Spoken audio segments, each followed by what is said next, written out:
Mayo Experience. Mayo Experience. Mayo Experience. Mayo Experience. Experience. Welcome to the Pat Mayo Experience, presented by Underdog, the Week 14 rankings. Start, sit, advice, injuries, and if you have questions, dump them in the chat right now, as long as you're a sub to Mayo Media Network. So please go do that and smash the like. While you're here, Jake Ciely on the line with me from theathletic.com. Additionally, from fantasylife.com, Ian Hartitz, whose rankings we are using today. But Jake, I wanted to throw it to you first. Do you allow teams in your fantasy league to make moves after the playoffs have started if they are not in the playoffs? Not once the playoffs have started. No, not unless it's a keeper league. But outside of that, if it's a regular redraft, once the playoffs, then you're done. Ian and I were talking about with you before the show started, if there is before the playoffs and there's a last place penalty or a consolation bracket or even a second waiver run where you want to keep those teams active to try and play spoiler, I'm okay with that. But yeah, with you, I know you shut them off in your league. Once the playoffs start, non-playoff teams, you're done. Yeah, Ian, we don't do a consolation bracket or anything like that. Our punishment is last place pays, I think, 5 times the entry fee. So you can grind all the way until the playoffs. And then once the playoffs start, you're not in it. Your team is locked. Yeah, I mean, if you have anything to play for, then by all means, go ahead and keep trying to play for that. But yeah, if you are dead in the water, just chill out. But I do appreciate you just locking it, Pat, because weird stuff is going to happen out there. Good commissioner job by you, my friend. Well, we had probably, 10, 12 years ago at this point, we had one guy try to be really vindictive against one of our other friends and just started picking up all the replacements that he had. So I think it was his kicker was out in one of like the last games. So the other guy just went and picked up all of the other kickers. We were like, he wasn't like dead last. It was like, all right, man, come on. I mean, It's that's what funny, you get though. for playing with kickers, honestly. But that was back then. Also true.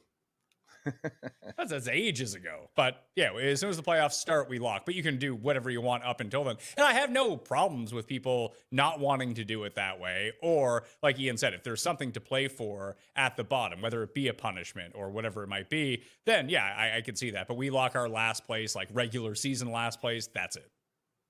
Yeah. Well, that's the thing is last place punishment. You're already last place when the playoffs start. There's nothing after that. You're already last place. Oh, the last place punishment isn't like a consolation bracket, and whoever loses that loses. So you have to be the last place and then lose last place again. Yeah. That's how my home league does it. I think it's fair. And honestly, you Wait, really wait. need to have it. This is my first year in our home league that we actually haven't gone through with like a big time last place punishment. In the last couple of weeks, we've had guys trading, draft picks and just swapping like amazing players from dead in the water teams to some of the big contenders. So it adds a whole new wrinkle to it. I don't know exactly how I feel about it. We'll find out in a few weeks if I win the league or not. But I do think having that last place punishment or some sort of consolation prize, whether it be extra fab or a better draft pick next year, like it does help keep the entire league more accountable. My question to you, Ian, to jump in, Pat. Well, so like we're talking home leagues. Mine's home league auction keeper with 5 keepers. So the trade deadline ends up being nuts. It's actually hella fun. We probably had 7 trades in the past week because the trade deadline was last night.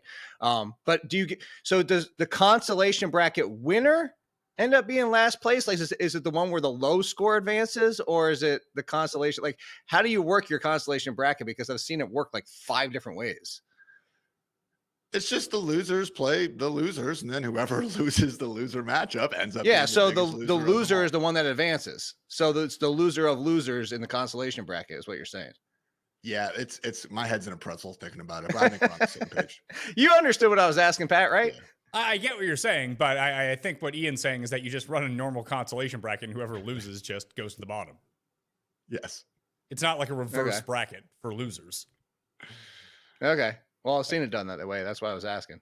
All right, let's try to make sure that you're not in last. Let's get to the running back rankings for week number 14. That's the point. You can click the link in the description to get all of Ian's rankings. Jake's come out tonight. The link is down there as well. Mine will be sent directly to you via the free Mayo Media newsletter. That is on Wednesday afternoon after I get the first injury report. Jahmyr Gibbs comes in at number 1 for Ian, a half-point PPR this week. JT, Bijan, Achane, James Cook III. That is your top 5. Jacobs, Javonte, Bucky, back up to number 8 against New Orleans this week. Chase Brown, Kyron Williams. That's number 10. Saquon, Derrick Henry, Breece Hall, Travis Etienne Jr., Quinshon Judkins at number 15, Genty, Vidal, Harvey, Warren, Swift, and then Menungai 21 and 20. Ian, we ranked Omarion Hampton last week. He never got activated off injured reserve, but he did practice in a limited capacity most of the week. I actually expect him to be back this week. That would be my hunch. If he ends up playing against the Eagles, albeit on Monday night, we don't know if Justin Herbert's playing in that game or not. How would that affect these running backs? I think I'd slide Hampton right into that similar range as Vidal, RB17, RB19 spot. We did actually hear Greg Roman asked about this, last week, and he said that he was envisioning using a 1-2 punch. And that was before Vidal had yet another really good game out there. So remember, guys, to start the season, we did not have the Hampton usage we really wanted until Najee had the unfortunate season-ending Achilles injury. So maybe in 2 weeks, we will see Hampton back in that 80% plus snap role, but it is a different time now. I do think they have more trust in Vidal than they did during, weeks 3 and 4 when we saw Hampton doing good things. So I'm going to be a little bit hesitant. And as you mentioned as well with Justin Herbert and that banged up offensive line might not be the best scoring environment. So RB 17 or so range, I'm sure he'll still be in far more starting lineups than not, but a little bit worried about the high end volume now. Jake? Okay, I completely agree. And then part about it too is the Eagles aren't the best matchup, but they went super run. The first time they've gone almost 70% run. It was actually their highest run rate of the season. Now, part of that was game script. Part of that was probably Justin Herbert's injury, but it was only the second time this year where they topped 60% rushing. The other time was that blowout of the Vikings. So all that being said, I think part of it is also what Ian said in there is the offensive line, is that the offensive line is more capable in the run game department at this point than it is in pass blocking. So that's a concern going forward. And well, who cares? Because Greg Roman loves to do that anyway. So I can see Hampton kind of sliding this spot. I wouldn't put him in front of people like Genty and Judkins with their workloads, but right about where Vidal is. And then Vidal would probably, for me, fall into like that Gainwell range where he still probably gets more work than we would expect it, as Ian brought up. Hampton was getting that bell cow work, but he wasn't getting that bell cow work to start the season. So I think there's a lot of risk. And then to your second part of that question, if it is no Herbert, I mean, Hampton's kind of down by Swift. I would actually play Swift over Hampton at that point, and Vidal would fall. I know we're not talking the wide receivers. I mean, you're downgrading the entire dang offense with Trey Lance. And I mean, a significant downgrade if it's Trey Lance. Yeah, I would be on the same page as you with that. The other injuries that we're dealing with right now, Aaron Jones left that game against the Seahawks with a shoulder injury. They're calling him day-to-day, so he might be able to play. Jordan Mason was banged up, too. He ended up coming back in, and then we didn't see him the rest of the game. He came in for one 24-yard run to ruin my under, Jake, and then he left the game again. That was just fantastic. Dylan Sampson left the Browns game with a calf injury. He's probably not going to play, so we'll get more Judkins, more Jerome Ford. Hampton probably going to be back. Kamara, we don't know yet, but he's probably out, if that was my guess.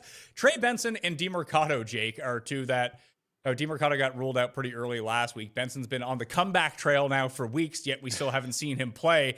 What percentage chance do you think he has of going here? Because Bam Knight's been pretty good. Well, have we seen Benson actually on this comeback trail? Like, I don't know where this trail is because I don't know what the hell is going on. I mean, at this point, it kind of feels like the Bucky Irving route. And isn't this his last week? Or does he have one more week after this to be? I thought this was his last week because he's been practicing for 2 now. But anyway, I would assume at this point, it's like there was rumblings, at least from some beat reporters, that says it sounded like there was a chance. When you start saying there's a chance he could return, it kind of sounds like the next week we should be expecting him. So I would say if this is his last week, I might be incorrect on that. If it's not his last week, I would say it's 50-50. If it is his last week, I would say 80% good chance he's out there, because if they don't activate him, he's gone for the season. So if Benson is out there, I think there's enough risk with, like you said, Bam Knights look good. I agree with, I actually think that was Bam Knight's best game. Like, he was pounding through some tackles and getting through. And he looked good in that game. So Benson kind of where you have Zonovan Knight and Bam Knight. And then I would say Bam Knight's still playable, similar to the Vidal situation, kind of in that Gainwell range where you could still, if it's a thin week, so you could probably get him in the flex. I saw that some fantasy playoffs, Ian, are starting this week. Jared told me behind the glass that his are starting this week. He's like, yeah, I got a bunch of guys on bye week. This sucks.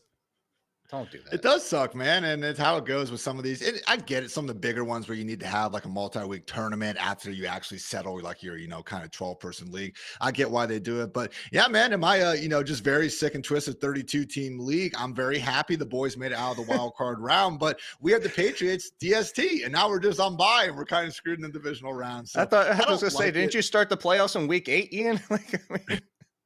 Pretty much, but no, man. So it does it's unfortunate with it, but that's one more reason to really be attentive to that for the quarterbacks in DST. So I wish we could just stop buys after Thanksgiving. I don't know, just kind of figure it out at this point, but is what it is. We tried to figure this out on last week's spread show, like what the best idea for bye weeks would actually be. I want your guys' opinion on it, because Cuss was like, hey, everyone gets a bye in week 9 and they play the Pro Bowl, which is an insane idea. No. So let's not do that. I thought surprising that came from Cust. Yeah.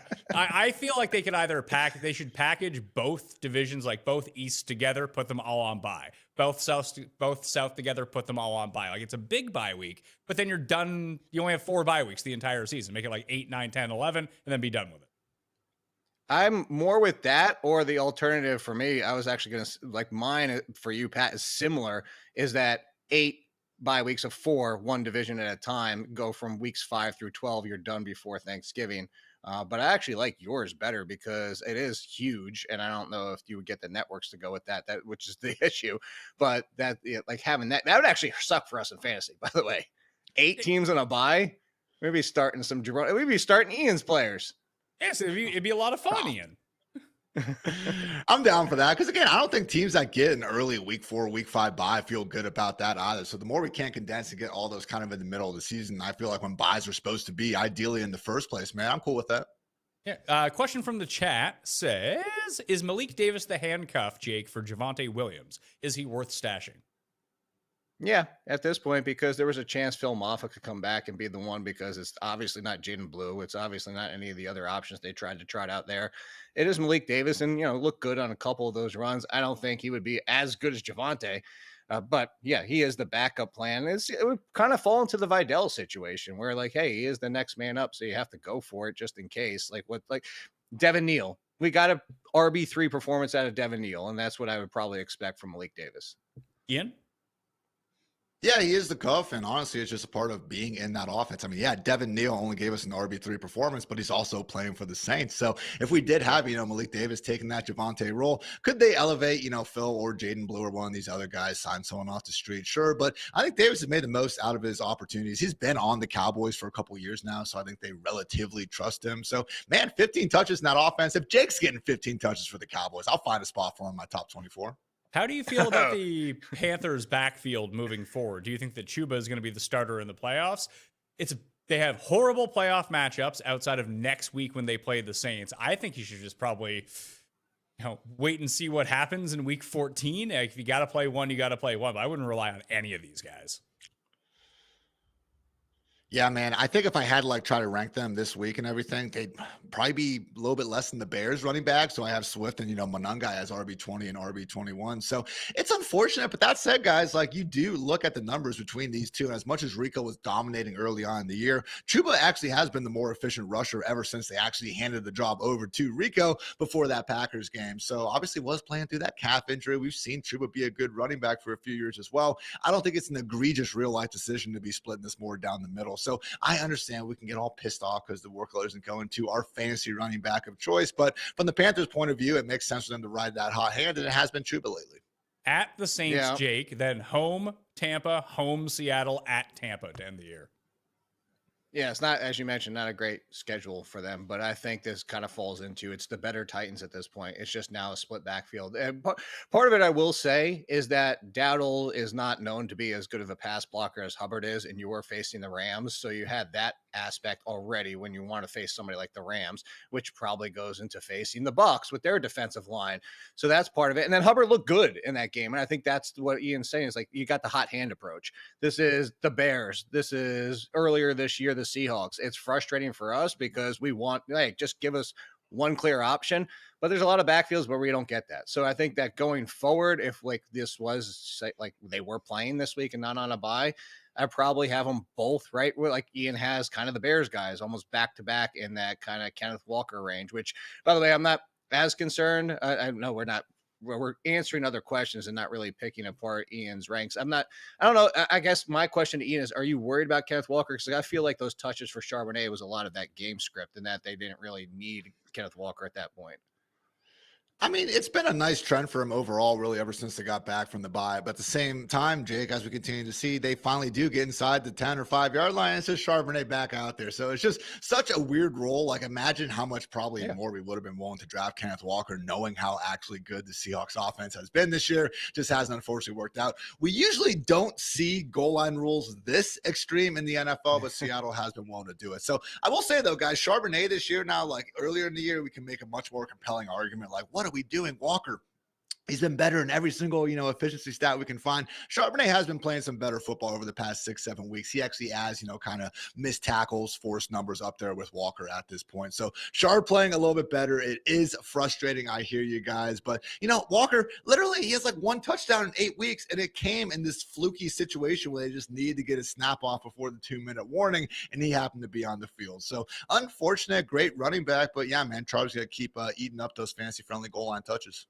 One more question. If all the other running backs are injured or on bye and the waiver wire options are absolutely putrid, is Hampton worth waiting for if Jared Patterson is the backup option that you have for?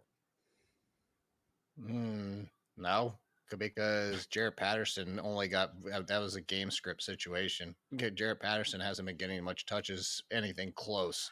So I wouldn't be what's the time of the Chargers? The Chargers are Monday night. Monday night. You got to be able to find. You got to be able to find something else than that. I'd play Michael Carter before waiting on Jared. Like, unless you're just like, hey, I need the most upside. Like, if Michael Carter getting me 6 points isn't going to help me win this week because I'm that far behind, then I could see it. But I feel like you got to be able to find something. That's around where the line is, though. I was looking at it, and I think I probably would prefer to wait on Hampton or, suffer through the Jared Patterson experience if it meant playing a Titans running back, Jake. And they're only a few spots behind the Carter. Why isn't I see like Woody Marks for you is ranked number 24. That guy hasn't done anything in a month. It's true. He's been horrible. You look at any stat you want to with the guy, and he has been really bad, but he gets that sweet usage, Pat. He's getting 15 to 20 touches per game, and I would like to think that at some point those will translate to fantasy points. So, look, I mean, you can kind of see with the ranks, we have these guys where we just got to knock them down because they haven't done much with it. Woody Marks, and honestly, RJ Harvey, too. Some maybe I'm even giving a little bit too much benefit of the doubt with, just haven't been able to get much going. So, if you wanted to go ahead and just move him down a spot or two, that's fine. But I basically have Woody Marks, Aaron Jones, Bam Knight, and then Devin Neal. Like, those are the worst lead running backs basically in fantasy right now. He has Woody Marks where Woody Marks is on a bye week. If every team was active, okay, push him down. But he's essentially been putting up 7 plus 8 points per game with that workload, which means you're barely an RB2, if not a top end RB3. So, like, you're not wrong, Pat, in the fact that he hasn't been doing a lot with it because he's not getting in the end zone. That's the biggest thing. But that's where he should be. He should be a fringe RB2-3 with that kind of workload. The good news, I will say, though, Ian, with the RJ Harvey part of it that you threw in there, interesting enough in that game this past week, all the goal line touches, Jaleel McLaughlin got a big fat 0. So maybe it's finally starting to happen, although he needed that touchdown in overtime to have a really good game. Of note for Woody Marks, past 5 games, 2.7, 16.1, 6.1, 7.9, 7.7. I would play Chris Rodriguez over him. I wouldn't. Chris Rodriguez didn't even have 50% of the touches. That's fine. If they give him the ball near the goal line, he might score a touchdown. That's basically okay, and he might get you 9 points. Whoop-de-doo. Great. That's more than Woody Marks gets me anyway. By 1.5 points. I'm just going to take the workload. I would take the guy getting the higher leverage touches. I'd play him. I'd play Kenneth Gainwell over him at this point. And if we're assuming that Aaron Jones is playing, I'd play Aaron Jones. And if there's no Trey Benson, I'd play Zonovan Knight over him too. Well, yeah, he has, those right there with him. So yeah, but I think that Mark should be down like 5 to 8 places here in the running back rankings. No, if there's no Benson, and I guess the Rams, I'd play Woody. They're both terrible matchups. Give me somebody else altogether.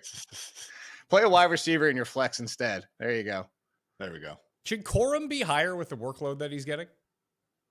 No, because it's inconsistent. It's sometimes it's drives, sometimes it's certain like plans in the game, and like it's just most of the time it's still Kyron Williams. Kyron Williams is still fine. Kyron Williams is still. You talk about the value touches, they still turn to Kyron Williams 90% of the time at the goal line. So everybody just, and I'm not saying you're doing this, Pat, but everybody's just so panicked about Kyron Williams every single year that's like, oh my God, Corum got a goal line touchdown. Like, and it's over. And I'm not saying that you're doing that, but it's like, it's this perception that we're all waiting for the shoe to drop on Kyron Williams.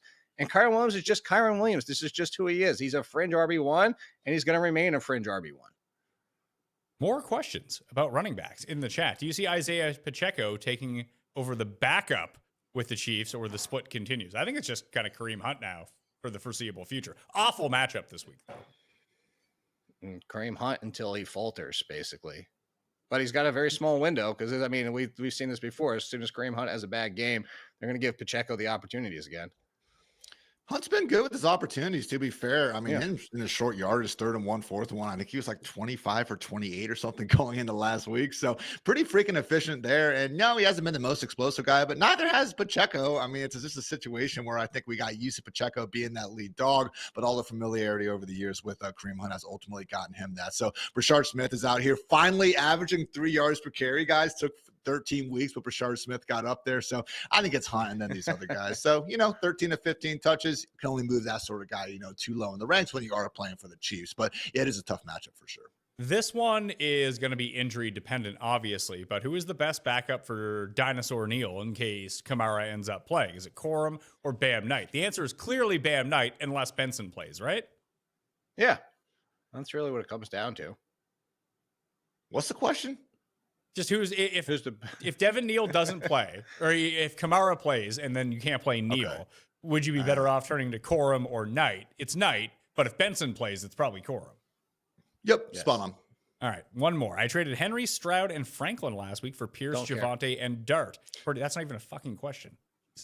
It's a trade you already made. As you always say, Pat, you either want the kudos or then we sound like jerks to say that we didn't like it. Yeah, I don't like it. I hate your team. It sucks. I hope you miss the playoffs. That's what you get for not asking a question. I don't really care about your fantasy team unless it's you asking questions for us to help it, not what you've already done. That really does not compute with me whatsoever.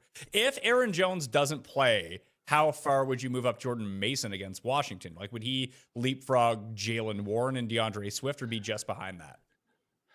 I think that's probably where I put him because he was the clear lead back. We had Xavier Scott, getting some of the pass down work. But while Jones was out earlier in the year, Mason didn't blow the doors off of fantasy or anything like that. But I think it was the RB16 and PPR points per game. And, I'm sorry about your bet, Pat, but he actually has been running pretty hard this year. I try to do some of these charts where it's like yards after contact and missed tackles forced per carry, just trying to, just look at the individual effort from the running backs. He's up there in the top right, with guys like Jonathan Taylor and some of the more efficient rushers in the league. So obviously, I think the bigger issues for Jordan Mason haven't been in his control. It's been this ridiculously banged up offensive line and a scoring offense, whether it's with 9 or, Brosmer under center, that hasn't been, up to the task as well. So I think Mason himself is still a good running back. I think top 20 is warranted. And hey, they do finally get a cake matchup here against the Commanders. So I do wonder if this could maybe be the week that we see the running backs find the end zone. And maybe, just maybe, guys, Justin Jefferson doesn't completely bust in fantasy then. How crazy would that be?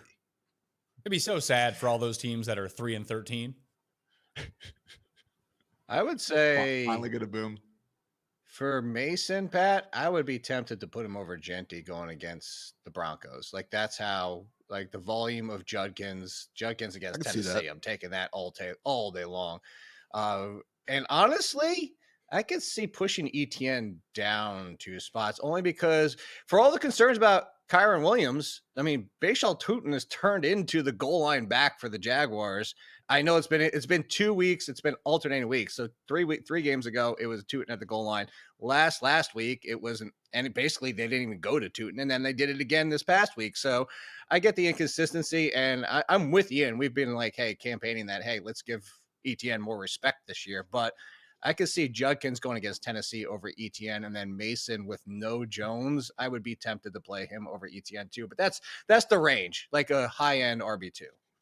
If you had to have a desperation pickup, someone under 5% at running back that you simply had to plug into a lineup of, let's say, 40 and down this week in Ian's rankings, who would it be, and why is it Keaton Mitchell against Pittsburgh? That's exactly what I was going to say. That's exactly who that was the name I was going to say, because look, the Steelers' run defense is better than their pass defense, but every single game, Derrick Henry cedes some touches to Keith Mitchell at this point. It is December, and Derrick Henry is going to score, but Keith Mitchell might also score. Just might be one of the carries that they give to him. So that's exactly the name I was going to bring up. Ian, do you have anyone else? Man. Yeah, we randomly, like last week, Rasheen Ali actually led the Ravens in snaps. I know they kind of had the bad, trailing game script and stuff, but come on, man. Like, how do you actively have Derrick Henry like standing on your sideline for more than half of the game? I just don't quite get it. So I would actually go probably to Ty Johnson. I do think we can see this Bills-Bengals game turn into a shootout of sorts. And just the way they use these running backs, I mean, Ty Johnson, like they're not afraid of actually giving him the ball, even in some of these short yardage goal line situations. So Ray Davis has gotten a little bit more involved in these recent weeks, but obviously the guys we're talking about, beggars can't exactly be choosers. So Ty Johnson is one of these guys where I think as Buffalo continues to try to search for any sort of, consistency or just top performance in their passing game, maybe they get Dalton Kincaid back, but we know Ty Johnson actually has some chops as a downfield wheel route sort of option as well. So I go Ty Johnson. Who is the backup for Bucky Irving at this point? I think it's, listen, you don't know, but I think it's Sean Tucker, that if Irving didn't exist, Tucker would be the guy that they lean to. It's just they lean nothing on Sean Tucker when Bucky Irving is healthy. No, I think it would. I think what we saw in the last game before this happened, I think it's still 50-50. And that's why, like, if I'm going to go 50-50, I'm with you. I think that Sean Tucker would be the lead, quote unquote, but I do think Rachaad White in a 50-50 getting the passing game work is why I was still lean with him. I mean, they started Rachaad White in that game for all intents and purposes before they turned to Bucky Irving. So I'm with you, Pat. I just think when it's that close of a split, I'd rather just go with the one that they use in the passing game. I'd rather use the better guy. I think Tucker's better than Rachaad White, Ian. But they don't use him that way. He did against the Bills. I think, unfortunately, it's just going to be close enough that neither guy is going to be, a must-start option. So the schedule does get nice for Tampa Bay, but I don't know, man. Like, if I do have that extra bench spot, I'd much rather have a Brian Robinson or a Blake Corum or a Bashaw Tootin, just someone there where I think they're one injury away from legit skyrocketing up the ranks. We'd be looking at Tucker and, honestly, Rachaad White the same way. Probably not even cracking the top 20 without any teams on bye. Do you have a repeat of last year that Jonathan Taylor gets hurt and it's Amir Abdul time to win us the playoffs? That was fantastic. Balled out. Fantastic. I was going to say, to your question, Pat, like if you're super, super, super deep, like, yeah, I mean, even somebody like we brought up before, Keith Mitchell's rostered at this point, then you might as well just take like the Jonathan Taylor backup or the Ashton Genty backup, and maybe they get hurt in the first quarter, and then boom, Kent Bigsby. 15 to there you go, like something like that. Would it be Bigsby? Are you sure it wouldn't be Shipley? It wouldn't be clear cut. I don't think it'd be Bigsby getting 30 touches or anything. But I think he'd be the lead early down back. And, let's face it, it's not like Saquon's just racking up reception after reception with Hurts under center as it is. So I think it'd be Bigsby. I'm with Ian, and to your point about the Buccaneers, Pat, I actually think Bigsby is Tucker and then Shipley is White. Yeah, who is Jonathan Taylor's backup right now? Abdullah. I wasn't joking with that. Oh, it still DJ is. Giddens is out. Okay. What? And then it would be Raheem. They got Goodson there too. I think it'd be pretty messy. Don't stash Abdullah. Famous last words. Yeah, it's just like that. I just think he would be the lead. If Derrick Henry went out, would it be Keaton Mitchell? I think so. Initially, yes, but I don't think it's as much as the workload as initially thought when Justice Hill got hurt. So to your point about the fact that they used Rashawn Ali, like I think that he would be involved. It seemed like Ali, Ian, was taking more of the Justice Hill role, where he was just primarily in on passing downs. Yeah, that's it's similar to what we saw in Buffalo last year when James Cook missed a game. Like Ty Johnson was a direct backup, but when you actually removed the starter, it was Ray Davis stepping up in the early down role. Ty Johnson's didn't really change all that much. I kind of think that's what we would see in Baltimore. Wouldn't expect, 20 touches necessarily for Keaton Mitchell, but hey, this dude is up there on the all-time leaderboard in yards per carry. He doesn't need 20 touches to make the most out of them. So I do think that Keaton would be the guy that we'd have higher up in the ranks. Probably wouldn't see much of a role change for Ali at this point. Well, we'll get to Ian's wide receiver rankings and more, like the other positions, right after this. You know how it goes. Every holiday season, I tell myself I'm way ahead on gifts, then suddenly I'm the week of, and I'm not. And I'm panicking, scrolling through nonsense. But this year, actually nailed it. Because when you send Omaha Steaks, you're not sending a gift. You're sending the world's best steak experience. Hosting, gifting, last-minute scrambling, they got you covered. I've been hammering these filet mignons, USDA certified, very tender. Throw them on the cast iron, little butter base. It's holiday magic without any of the stress, and gifting them. Every single person I've sent Omaha steaks to acts like I handed them gold bars. Convenience, quality, variety, it's all there. Save big on gourmet gifts and more holiday favorites with Omaha Steaks. Visit omahasteaks.com for 50% off site-wide during their Sizzle All the Way sale. And for an extra $35 off, use promo code Mayo at checkout. Terms apply. See site for details. That's omahasteaks.com, code Mayo.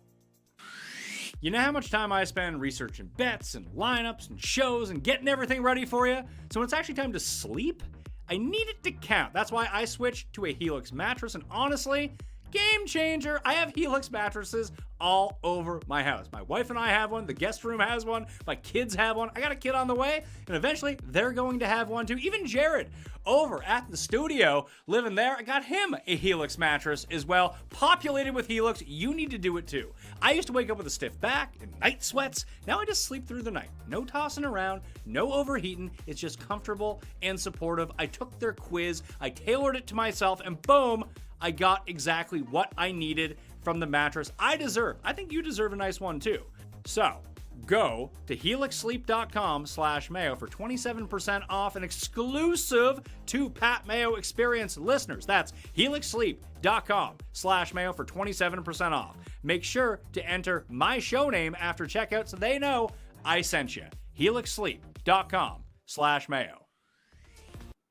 I'm not lying about that sleep thingy. I had 14 hours of sleep last night. It was glorious. I just like you hooking up Jared, man. Let's go. Let people helping people. That's it. Every time I got you some Manscaped stuff too. Do you have the Manscaped stuff still? If you guys haven't tried Manscaped, it is unreal. There you go. Not just a plug either. It's great. Heather was overjoyed. I've actually had 3 different Manscapes through the Athletic, so yeah. Yeah, well, eventually I as a part of the deals with these advertisers, I always get them to send me new things every time that they re-up. So, I'm not going to throw them in the trash. I like them, but I was so sick yesterday after I recorded the show. I started getting like sore throat, got the chills, just went to bed with when my son went to bed, brought him to bed and just slept all night. It was fantastic. Hopefully as fantastic as these wide receiver rankings. So, whoa. Yeah. Rasheed Rice, numero in the rankings against Houston, JSN, Jamar Chase, Puka, Adams. JSN is a bum. What a loser. He's going to have First single-digit performance. 0 yards the rest of the season for him. Lamb, Pickens, Collins, Jamison Williams with no Amon-Ra expected in the lineup this week for the Lions on Thursday night. Jalen Waddle, Olave, A.J. Brown, Drake London, T. Higgins, Lad McConkey, Devonta Smith, Agbuka, Justin Jefferson, Cortland Sutton, Zay Flowers in at number 20. Then Marv. Is Marv going to be okay? I saw he had the heel injury. Unknown. I don't know yet. He was kind of on and off the field. It didn't seem super serious. Honestly, it's something to keep an eye out for. Because, yeah, if he's out, we obviously saw what Michael Wilson could do. So 2 tougher matchups coming up for, Jacoby Brissett and company. They got the Rams this week and the Texans the next. So maybe we don't see quite as many passing yards going there. But if Marv was out of the picture, I'll put Michael Wilson ahead of Justin Jefferson, man. That's for sure. Yeah, where do you have Justin Jefferson? Jefferson is at Jefferson 18. I wanted him lower, man. I couldn't do it, though.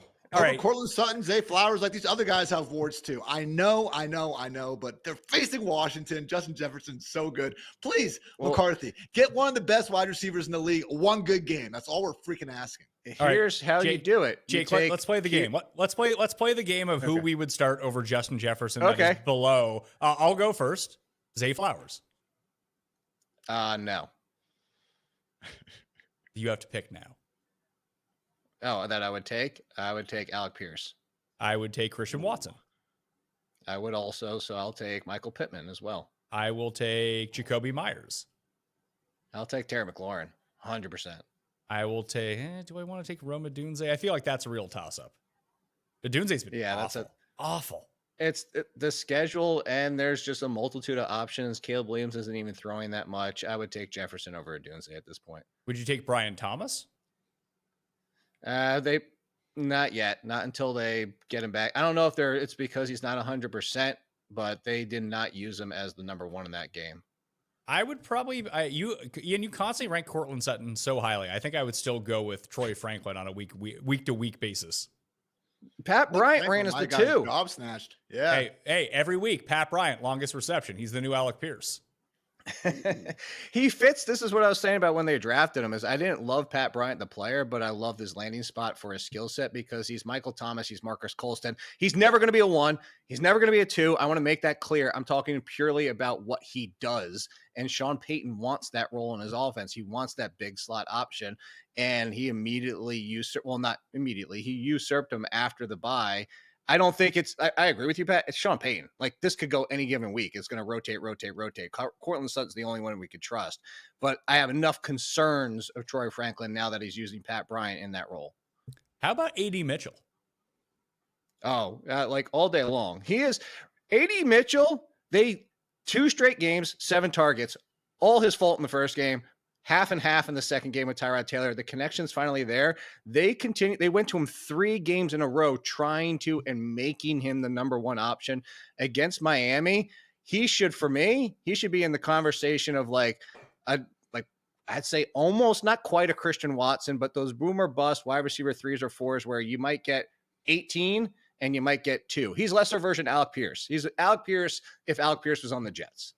Alec Pierce winning at the top point on these bombs down the field, Ian, is something to watch. He this year is, let's see, 68.9 receiving yards per game. That's the 10th best mark among wide receivers. It is crazy how productive he has actually been able to do. He's scoring the touchdowns now. He is absolutely going to get paid. Number 1 in the NFL in yards per target over these last 2 years. And yeah, part of that's because a lot of his targets are downfield, but you got to be pretty good to be earning those in the first place. So, man, Alec Pierce, the Colts wide receiver 1 at this moment. So I would probably bump down Egbuka, Jefferson, Sutton, and Marvin Harrison. Those would be the guys, not significantly down, but 5-10 spots. And I would play these middling options over them. I just have no faith in these guys whatsoever.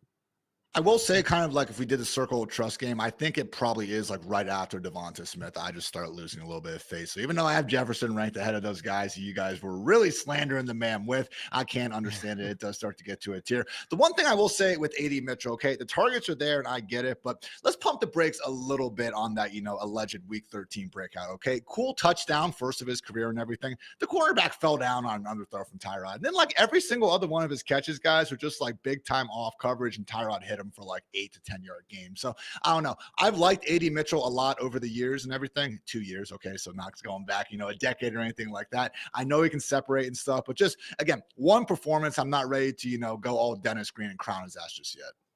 No, but if we were talking about somebody who hadn't disappointed and was getting a 33% target share over the course of 3 games, we'd all be like, oh, this guy deserves attention.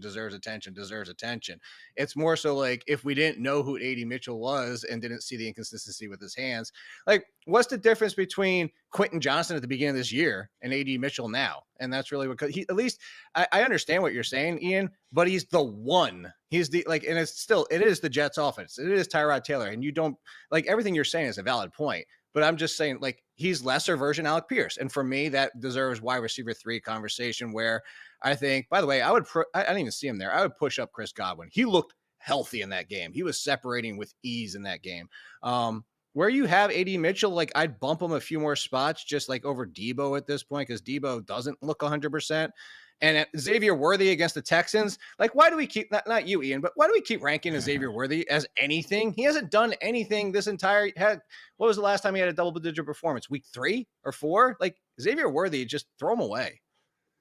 Well, there's some injuries we got to watch out for. There's no guarantee Higgins is going to be back for this game against the Bills. I would expect him to be back, hence why he's in the rankings. But Parker Washington may or may not play with this hip injury. We still don't know about Marvin Harrison. Drake London could be back. We'll see about that. Jaden Reed, Matthew Golden could both be back too. And it seems like Amon-Ra isn't going to play. But I think the biggest thing lingering over these rankings right now, because you talked about the circle of trust, Ian, just after Devonta Smith, who I barely trust at this point. Ladd is at 15, but if Herbert doesn't go, these guys aren't playable. Yeah, I still would probably find a spot for Ladd inside my top 30. I think QJ and Keenan would be the ones I'd be dropping a little bit more. So I will say, Trey Lance, I don't know. He could be okay enough. I'm just not going to assume he can't throw a forward pass. I know he's more of a run first quarterback and everything. And it's not okay.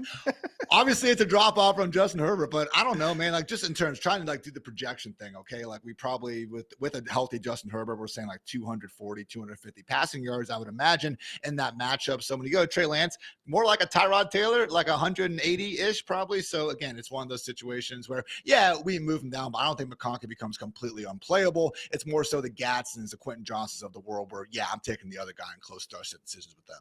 I may not have saw him inside the top 10, but where's Dr. Tom Kennedy? That guy's great. No, he's up there, number 8, Ah. right ahead of Jimmy. Well, like, is he a better play than high Tesla?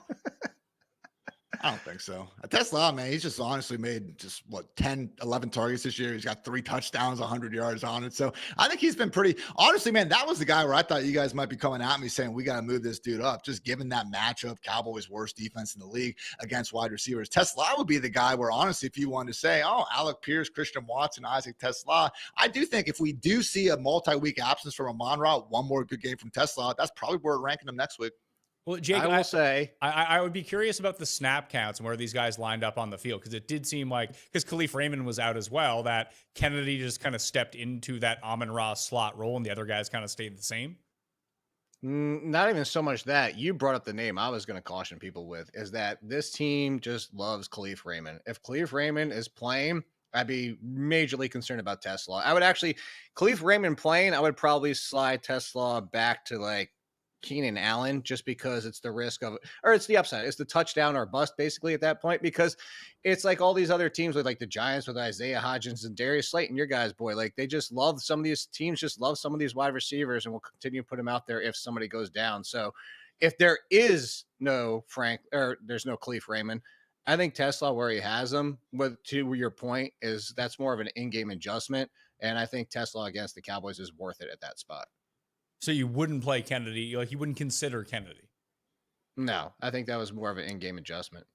Okay. What about someone like Luther Burden, who's been Chicago's best receiver now for like 3 weeks? Yeah, but that's like saying you're the best Titans running back. That gets you right around 40. Yeah. If you wanted to move him up a little bit, like over Mechie, that's fine. DK was destroyed. Like the return of Ayumanor just made you can't play any Titans at all. So Yeah, there's not there's not a Titan you can play, is there? No, that's what I was saying. It was at least DK while Ayumanor was out, and now it's nobody. Trying to find some other soft spots here. Is Devon Vele just a Dolphin killer, or is he a real wide receiver too? And it was tipped in early in the game, then it was all Vele later on. So Vele is Adonai Mitchell on the Saints. Okay, I can do that. Yeah. No, he's not. Chris Olave is the easy number 1 there. That is not the same. We could say Bailey is like the John same Mechie player. Saints. Yeah, he's the number 2. He's the number. Yeah. He's Adonai Mitchell on the Saints as the number 2.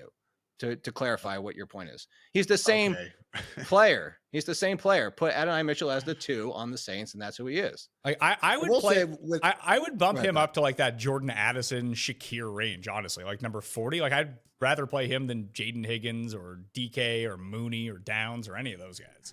Just give me a I'd chance. like to see it one more time, just because, again, he had a good 93 yards last week. Also recovered the onside kick, had the touchdown. Like the dude looked good out there. He was also on the Saints for the previous 10 games that he played. And he had 91 total yards there. So I will just caution with that. But at the same time, you know, when we see these kind of random booms, you want to just be like, all right, why did it happen? He has been playing a full-time role since Rashid Shaheed and Brandon Cooks were, you know, exiting the picture there. And this schedule, guys, Bucks, Panthers, Jets, and Titans for the Saints the rest of the way.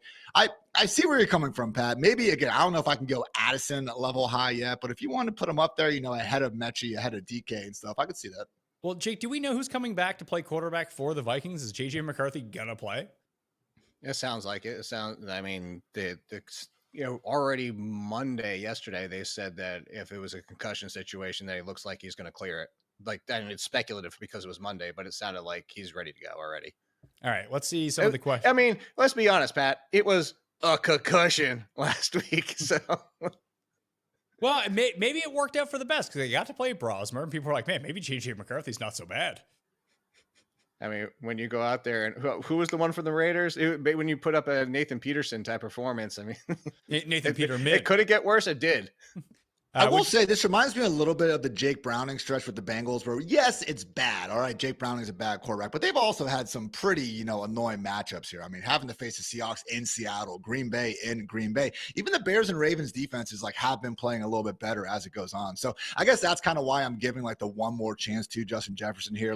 This Commanders defense has been bad even before they lost Marshawn Lattimore and some of their other top cornerbacks for the season. So God forbid we can't get it done here, man. But you do look at the schedule, man. Commanders, Cowboys, Giants, and Lions the rest of the way. I think Justin Jefferson can win some people their consolation brackets, man. JJ McCarthy, best streamer of the season. Oh God, is that what we're getting to? Maybe with that lineup of guys. Would you trust Mike Evans in the fantasy playoffs if he comes back? When does he come back? We've just played this game last year with the Buccaneers. Remember, Chris Godwin was supposed to be back, and Chris Godwin was supposed to help, and then Chris Godwin was supposed to be in the playoffs, and then I mean, I get it. It is Mike Evans, and he's pushing for it, and the timetable is actually supposed to be shorter than the previous time, but I don't know. If he came back, put it this way, if he came back in week 15, we'd all want to wait a week. So you'd have 16 and 17 maybe, but week 15 still majorly up in the air. And then if it's 16, you're waiting for 17. So sure, if he has a good game, but are you going to trust him in his first game back, especially with what I brought up? What I saw, Chris Godwin finally looked 100%. Maybe they brought him back too early, or maybe that layoff got him that extra time. But does he even come back and get the Mike Evans volume? Because they need him to with Ibuka and Godwin. If Marvin Harrison sits in this terrible matchup against the Rams, Ian, how high would number Michael one Wilson go? Yeah, number two. Yeah, come on now. Michael Wilson. Ian, I know. Hold on. I'm going to try and guess. What'd you say? You didn't. I didn't hear what you said, so I'm just going to try and guess. Michael Wilson for you. You'd put him ahead of Drake London at 13. I think I go ahead of Lab McConkey at wide receiver 15, right in that range. You hate Michael Wilson, don't you? I just said wide receiver 15. Can't play him over Waddle. I figured with Kirk Cousins in that matchup against Seattle that you would take him over London. No, that's true. You could make that argument. And again, last year we saw with Kirk Cousins, I mean, Darnell Mooney had more receiving yards in London through the first 14 weeks of the year. So that could be one of those things. I know London's had some fantastic performances this year, but he just meshes better with, Penix's more DGAF attitude. I think Cousins is a little bit more willing just to throw the ball to the open guy, check the ball down to Kyle Pitts.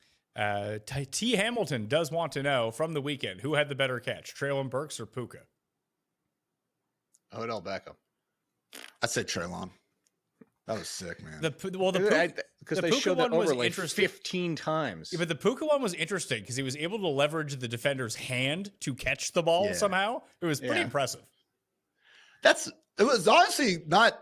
It was different, but it was almost like that Justin Jefferson catch against who was it? The Bills game, that wild one, from 3 years ago. You can almost make the argument. It's well, we kind of used the defender to his advantage, but does that make it more impressive? So I don't know. But I would say just Treylon, more pure. Got the touchdown. Got to give him some extra points on that as well.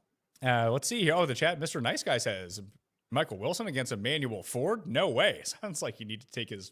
Well, I shouldn't say that. Out of your mouth, put it that way. It's fine. There's going to be 55 passing attempts for Jacoby Brissett. It only goes to two guys. Here's your perfect example, Pat.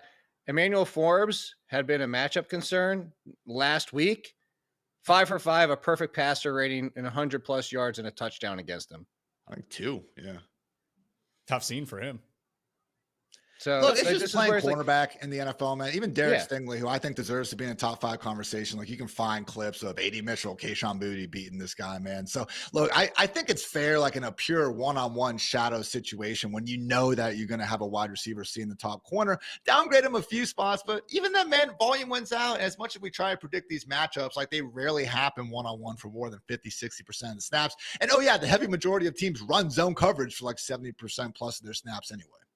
All right. Wait. Who said that, Pat? Who said it in the chat? Mr. Nice Guy. Oh, well, also, I apologize to Mr. Nice Guy. That's what I thought you said. He's a good. Unlike you guys, he actually wished me a happy birthday this weekend. Whoa. I wished you happy birthday on the show last week. Oh, you How did. Do people I'm sorry. know I apologize. birthdays? Advance birthdays. Because Jake. I don't go on Facebook. Jake no, it was on. No, they know for years, but also I posted on Instagram because the wide shot. You're gonna wide shot me, Pat? Here, Nicole found these figurines at this what's the old store's antique store? A bunch of Darkwing Ducks and Ducktales and all this type of stuff. An Hell yeah. antique store. Ian, you ever antique anyone? I like going thrift shopping. Is that just like the poor person version of antiquing? I'm I cool know. with that. I just meant like if someone's passed out at a party, you take a handful of flour and throw it in their face. Then they look vintage and you say that they got antiqued. I haven't, but now I want to.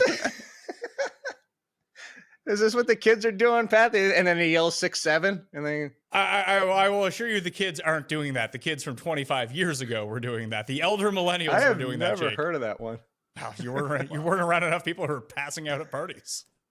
I think we No, just got bits on their face. the most I saw was like put the shaving cream in their hand and tickle their face type. I've never seen the antiquing one. Antiquing is way more hilarious. Tight ends, quarterbacks, and streaming defenses, plus more of your questions coming up right after this.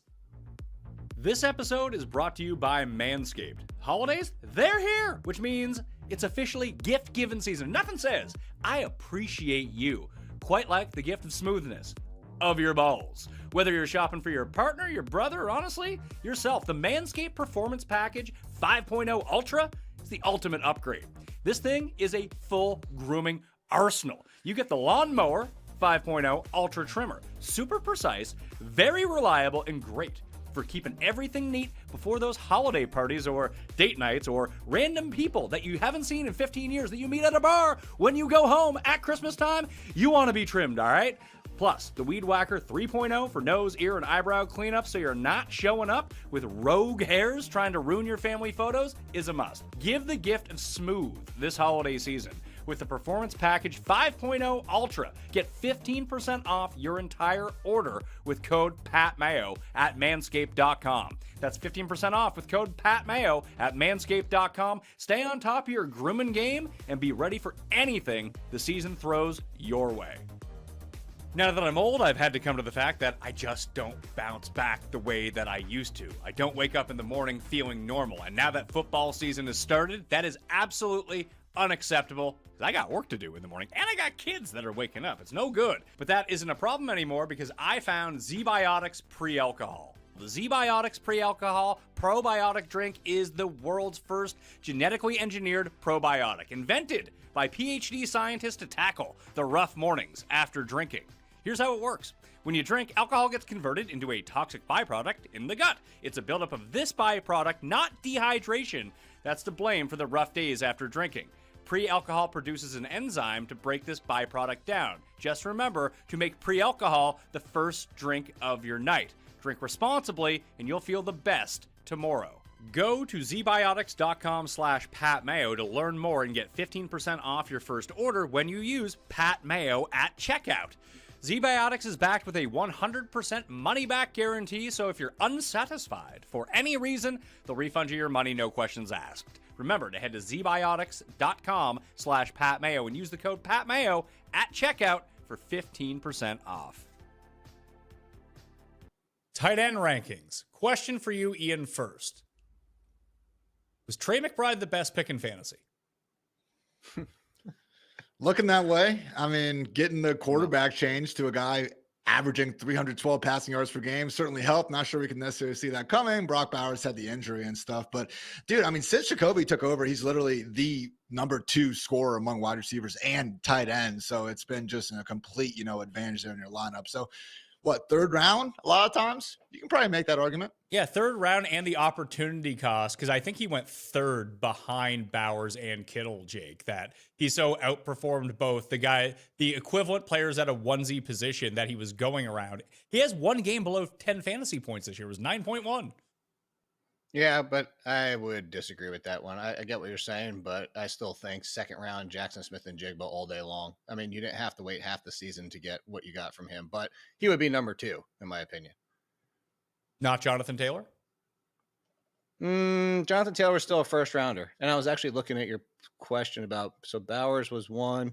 Trey McBride ended up the second tight end off the board at the end of the second. Jackson Smith and Jigba where was Jackson Smith? No, forget it. This is the answer. Jackson Smith and Jigba was the end of the third round. That's really? End of the third. Wow. But Javonte Williams. Javonte Williams? 30, I think, yeah, Javonte for like the really lower end guys, probably. Him and maybe Rashee Rice. Ian was all over that. Ian was all over Javonte Williams. Rashee Rice, you have to wait 6 We got weeks, one. and Javonte Williams is fine, but he's still like a fringe RB1. So like as an MVP on discount, sure, but like pure, you can't deny the number one player that's putting up basically the 1 year of Cooper Kupp numbers almost without the touchdowns at the end of the 3rd round. It's been impressive, but I do think that kind of the boring veteran RB has had a real nice year. Javonte Williams, DeAndre Swift, a lot of people were writing him off. I know Mononga's getting more involved, but Swift's still been solid. Then Travis Etienne, as much as everyone wanted Bayshall Tootin to happen, man, Etienne still has himself a nice year. So those would be the 3, like just value above your kind of pick. I think they might actually be able to start, just earning a spot in that conversation. But I probably JSN at the end of the day. He should get fantasy MVP. Well, or is it just McCaffrey? Because McCaffrey just should have been the first pick. Well, Yeah, like McCaffrey still went top 7. yeah. He was 7th. Yeah, but I hate people trying to victory lap Christian McCaffrey. Like it was always just, he's going to ball out if he's healthy. He's been healthy. Great. Yeah, drafting him. But I think that we talked about this in the preseason. We did the running back rankings, that if it was your thought that McCaffrey was going to be healthy for the 17 games, there's no way that he shouldn't be the number 1 pick. You still could have argued that he's 2 or 3. It's top 3, 100%, Pat. It depended on like which way you wanted to go with it. But he has been the best fantasy player. No, isn't he 2? Isn't he behind PPR, Taylor? probably. In full PPR, PPR. in full PPR, he's outscoring Jonathan Taylor by 30 points. No, but I'm talking He about hasn't points had per a bye. game. Points per game. Jonathan Taylor's in front of him. He's got his bye this week. Okay. What is he in full point PPR and points per game? He'd still be behind because he's not scoring 30 points a game. Yeah, so he's ahead in full PPR, 0.7 half point PPR. He's behind by 1.2. So neck and neck. I guess you're right about JSN because he's outscoring the next closest receiver by so much, and who I think is George Pickens. It is George Pickens by another 2 great points pick. per game. And somehow Puka is still number 3, despite the fact that he missed, 2.5 games? Yeah. Yeah, He's he's also giving tied up for 2 number 2 in touchdowns a points game per to game. Adams inside the 10. Actually, yeah, there's one. You could argue for Adams. Where was Adams in the whole here? I feel like Adams was a 4th rounder this year. I know, but I'm saying it. He was a good call, Pat. He was 46th at the end of the 4th. Ooh, okay. I have a cool stat trivia for you guys. Devontae Adams. Wait. Real quick, Ian. Real quick. Do you want to know who Adams was 1 pick behind? Oh no, in the wide receiver ranks. It's not wide receiver. It was a running back that went directly in front of him. Who? Travion Henderson. Ooh. Tough scene. All right. What's your trivia? Devontae Adams has 14 receiving touchdowns after 13 weeks of action. 3 other wide receivers have done it since 2000. 2 of them are Randy Moss and Terrell Owens. One guess for the other guy. You won't get it. Mushin Muhammad. No, but that was a good guess. Jake? 2010. Oh, 2010? 2010? Mark, no. Mark, So wait. Mark So Bowler wait, was is it- before that. What did Jared guess? Jared didn't guess anything. I was just trying to think out loud. Since 2010, what was Oh. it? Do you have 15 or more touchdowns? He had 14 touchdowns in the first 13 games. Not He He in Brown. had Gronk. Dwayne Bowe. Oh, yeah. Dwayne Bowe. Holy heck, good call. Dwayne Bowe. Oh my gosh. Well, 9 of them have come inside the 5-yard line, haven't they, for Adams? Sounds right. That's an interesting number. I believe that I saw that his 9 touchdowns inside the 5-yard line are already tied for the NFL record for a receiver. It's So like he's the already Rams gonna push, but way more entertaining. He's already going to be only the, I think, 4th or 5th wide receiver of the age of 32 plus to lead the NFL in receiving touchdowns. Tight end rankings for this week. Trey McBride is number 1. Bowers is number 2. There's a pretty big drop off. Although, Ian, the Bowers stuff is like every other week, unfortunately. Yeah, I mean, dude, I don't know how you go through a whole game. Like Greg Olson, the offensive coordinator, gets promoted, and he only had 4 targets for Brock Bowers, and he's just completely beasting dudes on him. Like the dude does not even need to be open to catch the football. And he's also an incredible yak threat. Like just 4 targets for that dude when you have Trey Tucker and Deontay Thornton. Like I feel like you should be getting 4 to 5 like schemed, like pop pass screen sort of targets on top of everything else that happens. So that was just disappointing, man. But it will be interesting to see what the Raiders can do ahead competitive next year. Because I don't think we've seen anything this year to suggest that Bowers isn't, a quote unquote generational talent at the position. Every bit as good, I think, that we thought he was. Just been, one unfortunate Raider circumstance after another this year. Try offensive lineman. I feel like that would help. Pat. But it is a drop off, man. Like, Pat, where would your circle of trust be here? For me, I think if Kincaid returns, given the matchup against the Bengals, I would put him in there. But, as weird as it felt to put Harold Fannin number 7, which we can talk about, but he is playing a full-time role, good matchup, and he's just a beast. Like, from Fannin to Goddard, if you flip that upside down, I probably wouldn't call you completely crazy. The only guy that I would bump up here, I would put Strange at number 6 ahead of Kincaid. I think that Strange is just playing enough and doing enough at a very mediocre level every single week that he's safe-ish for points, where some of these guys are just like disasters for points. So I would just flip all 3. I would go, or no, all 4. I would go Waller before I went to Strange. In his first game back, he was already the 2 on that team again, gets the Jets. I would go Waller before I went Kincaid or Fannin or Strange. My concern, I agree with you on Strange, Pat. My concern is, again, that was Brian Thomas's first game back. It ruined Parker Washington. You might as well just drop. He wasn't even out there for 40% of the routes. Well, he got hurt. So what if the? No, I understand. Like, so before he left. So yes, that is true for the full game. But on top of that, with Strange, was that just a facet of Brian Thomas not being out there for the entire time, or whatever it might be? But Fannin was used a lot by Sanders, so I agree with Ian on that. But all 4 of those are in that range. They're in the same bucket. I looked it up, and you're right. Would you say 7 inside the 5, Pat? Because it's 7 inside the 5 for Devontae Adams, 2 more inside the 10. Maybe that's what and it was. only 9 inside the 10 is probably what. So it's 9 inside the 10, and then the other 3 were from the 16, 24, and 44. He only has 2 like actual deep-ish ones. I can't remember a better end zone receiver of like the past 10 years. That's always been his calling card. Dez, Rob Gronkowski. Yeah. I mean, Gronkowski's not really a receiver, but No, the receiving option. I mean, I think you could make the case that just for like pure goal line work, that Adams was better than Dez. Like, Dez is a better receiver. I think that's fair. But just for, hey, we're on the 2-yard line, chuck it up. And it's not even like the Dez was always like, hey, back shoulder fade, he'll go up and get it. Like, that's not what these Adams touchdowns are, weirdly enough. He's just really good at getting open for 2 yards. Dez wasn't like chopping his feet and just like creating separation on that slant that Adams was just killing guys on. I hear you. But just pure, if we had to take every single wide receiver of the last 10 years and make them do, kind of a backyard football, 500, sort of style jump ball game, give me Dez, man. Yeah, well, I completely agree with you on that. Like, I don't even know if I would want Devontae Adams that much in like a jump ball situation. But the way that he burned the Carolina dude this week was hilarious. And the pass that Stafford made was horrible, and he still got it. So half of his routes in this area have been go routes, which are basically just, I mean, you only have 3 yards, you're just going. But to your point, Pat, is that it ends up being, he just takes it from the defender and there's no chance there. The others were post routes and slants, which those are the ones where you actually are running a route. Underrated jump ball receiver from the last 10 years. Another Stafford special, Marvin Jones.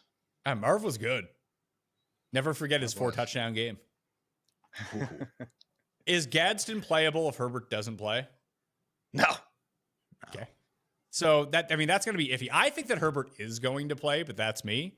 But it's still kind of dicey if you don't have, like, if there's better options out there, and then you have to wait till Monday night, and you're like, oh God, this is going to go horribly. Unless somehow you own Goddard as well, and you can just play him in that spot. If you had to, like, I have Theo Johnson on bye. Like, my team is like absolutely cooked in this keeper league. Just try to roll it over for next year. If I have to pick up someone, like, who would you be looking at from basically 15 on? I assume most of those guys. Like, do you believe in this Evan Ingram 1-game resurgence? No. I don't think he's gonna get to cook Bobby Wagner over the middle every single week, unfortunately. So Hawkinson's done okay. I think you're just kind of, fucked either way. But I'd say AJ Barner. I think AJ Barner could find his way in the end zone once or twice. AJ Barner's interesting. I would say I was thinking Mason Taylor or Colby Parkinson. I was going even further. I could see Colby Parkinson. I was going to, if you need to, like you said, like very lowly rostered. Gunnar Helm, if under pressure and they're just Cam Ward's doing everything to get the ball out quickly. He's been looking for Gunnar Helm in those situations. And then Isaiah Likely, touchdown or bust. That's what he is. Although he had a couple big plays in that game, which were frustrating because that was supposed to be a Mark Andrews game. Hold Let's on see. to the freaking ball. We wouldn't be having this Lamar Jackson meltdown. I mean, seriously, I understand people weren't Zay exactly Flowers? wide awake. Yeah, Zay Flowers, that was a ticky-tack OPI call. Give me a freaking break there. And then likely freaking drops the ball at the goal line. Devontae Walker has 2 40-plus yard gains, go off his hands. So not like Lamar was perfect on the other passes, but I mean, you don't usually see like legit teammates screw a quarterback out of 2 touchdowns and an extra 100-plus passing yards. So I think some of the Lamar panic is a little bit overstated. I know it sucked, but I see people saying to drop the guy. It's like, give me a break. Lamar faces these Bengals again in week 15. You guys don't want him on your starting lineup? Like, come on. I would play him, yes. I would play Lamar against Cincinnati next time. I would. That's my bold take of the year. Crazy. Would I play him this week, though? Let's find out in the Ian's quarterback rankings. I'll follow these to a T. Allen, Hurts, Mahomes, Stafford, Dak, Burrow, Lamar at 7, Goof, Brissett, Baker Mayfield at 10, Nix, Love, Mariota, Caleb Williams, Sam Darnold at 15, Jones, Herbert, Lawrence, CJ Stroud, Tyrod against the Dolphins at home comes in at number 20. Why isn't Shadur number 1 against Tennessee? He should be, man. He should be. Jake, you got something controversial you want to say about Shador? Go for it, man. Oh, you can't have a reasonable conversation in Shador. You should know that by now. He He's looks even getting baited in the post-game conferences. I think he's Like, better do you than agree Gabriel. with their aggressiveness? I think he's better than Gabriel from what I've seen. I mean, He pushed Emery the ball Hunt, our downfield, boy, which is fun. he was just on a show yesterday, and they asked him which quarterback she would take over Shador right now. And I mean, there was a lot of layups to start, and he wasn't supposed to chime in until he got to one that he would say. But they started with like Cam Ward, Gabriel, Gino, Rogers, JJ McCarthy. They said Lawrence, and he said he would take Sanders still, but then they said Stroud, and that's where he finally stopped. Wait, who said this? Emery Hunt. Emery Hunt said he would rather have Shadur than Cam Ward. Yep. That's And wild. Trevor Lawrence? That's wild. He said Trevor Lawrence was the toss-up. Oh, come on, man. Cam Ward, what has Cam Ward done? I mean, what has Shadur done? I mean, he's played a better passer than Cam Ward has. I get it, it's a very small sample, but I'm not coming for Emery Hunt. Emery Hunt's been way more right than any of the three of us when it comes to rookies and prospects. I think Cam Ward's arm talent is in a different stratosphere than Shador. I will agree with you on that, but you got to put it to practice in the NFL. I'm not saying that he's definitively going to have a better. It's open discourse is the point. This right now is the point with Sanders. You have to be on one side or the other. You can't have an open discourse about it. Let's go back. Pat, you said, would you bench Lamar Jackson? I would actually bench him for Goff at this point, and I'd play Baker over Brissett going against the Rams, even though he throws 40 billion times a game. And I would think about Baker versus Lamar just this week. What about Knicks against Vegas? It's a good matchup. Knicks is Kayshon Boutte of quarterbacks. You're either going to get 23 or 5. Yeah. I probably would go Goff against Dallas as well, Ian. I'm with Jake. If we have a Monra 100%, even if not, Cowboys D has been playing better, but it's been more so that front seven. They've gotten a lot better at stopping the run, much to, Jerry Jones's happiness there. So I get it. I can see that. And maybe Jacoby too, man, but it is Rams and Texans now. I understand, Bryce Young made the Rams defense not look quite as dominant out there. But I will say, like, as much as the Jacoby experience has been a fun time, like a lot of it has been volume, often of the garbage time variety. So I'm wondering if the clock's, going to strike midnight here on his little fairy tale start to the season. But I think since he took over, only Josh Allen has more fantasy points per game. So maybe I just need to lean into Jacoby more. I think I'm good with playing Jacoby against the Rams. He's essentially Joe Flacco from 2 years ago. Yeah. Just like, hey, let's chuck this it. year with the Bengals. Chuck I was it going to say Joe Flacco with the Bengals. chuck it 50 times and see if it ends up working out. I would bump down Mahomes, though. I would play Burrow ahead of Mahomes. Against the Texans. The Texans legitimately have been a fearsome defense this year. And Dude, their whole team's on rabies. Yeah, and Casey's down at least one O-lineman, aren't they? Yeah. I think both tackles went out last week. I don't know if they're going to be out this week, but I think Simmons had a double bad check it. wrist Yeah. injury. The highest passing yards allowed by the Texans so far this year is 253, and they have more 0 touchdown games allowed than they do games of 2 touchdowns allowed to a quarterback. So Mahomes over rushing yards this week. I'll put a little star next to that because that's how they're That's actually the one thing they've given up: 33, 22, 23, 36, 35, 33, 20 to quarterbacks, including Cam Ward, Bo Nix, Mac Jones ran for 23. Baker Mayfield ran for 33 against them.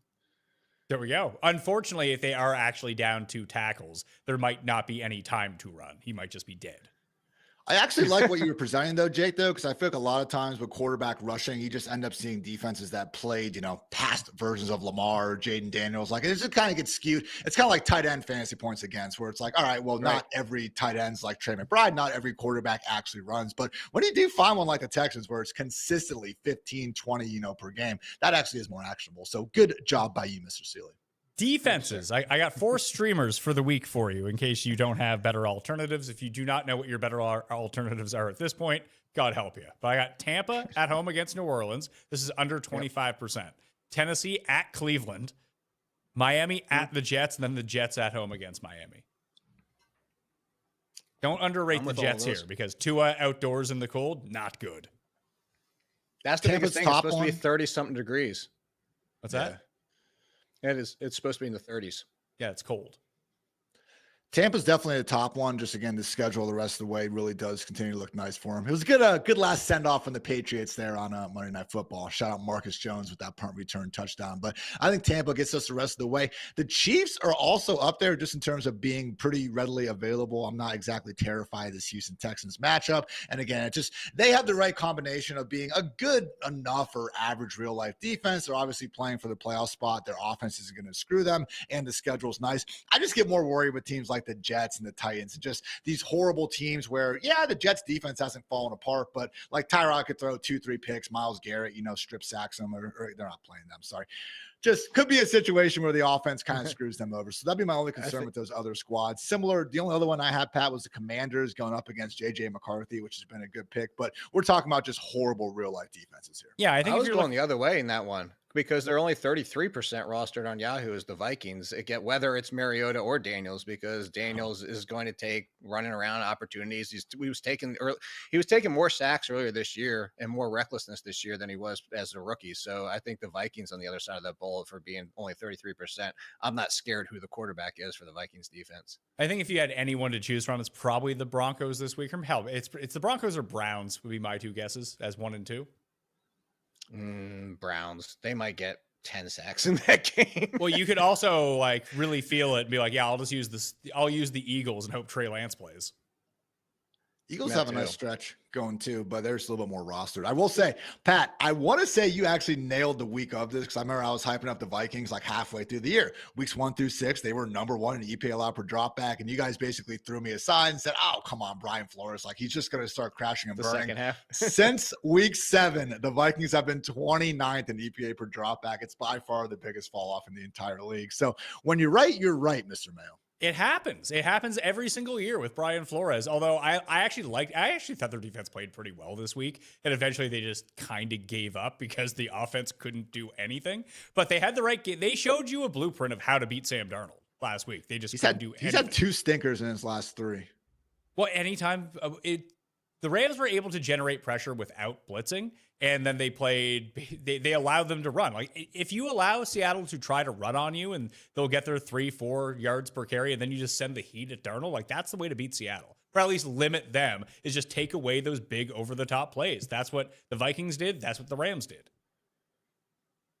I think a lot of the problem, commentator Greg Olson was talking about this actually with the Seahawks, where a lot of teams were they were going out there and they were matching the Seahawks personnel. They'd run a lot of 2 tight end stuff. They'd bring the fullback out there, and accordingly, that was allowing JSN just to feast on defenses that were kind of loading up against the run. So if you kind of do the other side of things and you say, hey, we're going to sit here with our 5 defensive backs and we're going to try to take away your pass first, and we'll rally up against a run game that hasn't been all that effective this year. They've tried to run the ball a lot, but they haven't been great so at doing it. I do think that's, kind of that new puzzle piece that Clint Kubiak has to solve. Maybe it would help to actually try to get the ball to the guy you felt good enough to trade a 4th round pick for, like Rashid Shaheed, even with Torrey Horton being a complete 0, guys. I don't get it. Hey, they give him a carry out of the backfield last week. That was fun. Yeah. So I was looking at it. I don't understand what I was going to say, going back to the Vikings, is why this happens every year, to your point, Pat, that we brought it up and introduced Ian to our theory there. You came up with it first, to be clear. I jumped on with you a couple of years ago, but it's the assumption that, what is with the cover 2? They run so much cover 2, and I double checked to make sure they are top 4 in the league and running cover 2. And they're giving up, as Ian said, the worst EPA, the 3rd worst pass EPA, or fourth, depending on where you're looking at it. And I just don't understand like why it works to start the year. And then like, why can't they figure it out to start the year? It's the same defense every year. Maybe new personnel, different looks, that kind of thing. And all of a sudden people get used to it. Or just beat cover 2, which nobody uses anymore except for like 4 teams. Like it's so easily beatable at this point in the NFL. They blitz so much. Like if you look at the percentages, the Vikings are like 10, 15% more in next team. So that would maybe be the thing where like, yeah, early on in the year, you are able to run some more creative coverages. Yeah, and even it up. And since week 7, 28%. 28%. Next closest is the Cowboys at 21.8. Cowboys defense, since those trades and Overshown coming back in, have been a good front 7. They got Donovan Wilson back too. He's kind of more like a run stuffing safety. So they get Trayvon Diggs back as well. I don't know if it's going to matter. Like that's the big issue with this whole thing. The 2 guys the Cowboys did decide to pay, Deron Bland and Trayvon Diggs, like they were awesome that one year in Dan Quinn's scheme when they were just trying to jump every single route. They had Michael Parsons getting pressure, and it worked out when they were playing bad teams. But just, tying up freaking $180 million with 2 cornerbacks who you can't reliably expect to actually guard number 1 wide receivers, man, that is the Cowboys' real roster hole right now. I will throw out, even in the year, it was last year that Bland had all the interceptions, he still wasn't good. He just had a bunch of interceptions. Like every team actively picked on him because he would try to ball hawk everything. If he wasn't scoring a pick 6, he was getting burned for 6. He's like if you play Madden or NCAA and choose to like user the cornerback. Like that's how Deron Bland plays in real life. That's a really good point. All right, that'll do it for us. We'll be back next week with the rankings. Ian, what you got going on this week? The Fantasy Life Show. You can catch it on YouTube, Apple, wherever you happen to consume your media. Otherwise, I got my rankings column over at fantasylife.com. Always do my 10 things article as well, where I try to touch on 10 cool things to help get you guys through the week. So one more before the playoffs, guys. Appreciate you checking us out. And Jake, you dropped an all-in speed run on my feed last week. You'll have another all-in speed run coming out. Well, you have 3 a week on your feed, but your Monday show will double on the Pat Mayo Experience audio feed next week as well. Yes, and I appreciate that. You find it everywhere, Apple, Spotify, the YouTube one, even at this point. It's everywhere you can find it. And if you're pooping, you have enough time to listen to the Monday and the Friday episodes. Yeah, the Monday one's like 15 minutes? Not even. Everything you need Anywhere to know. Between 8 to 12.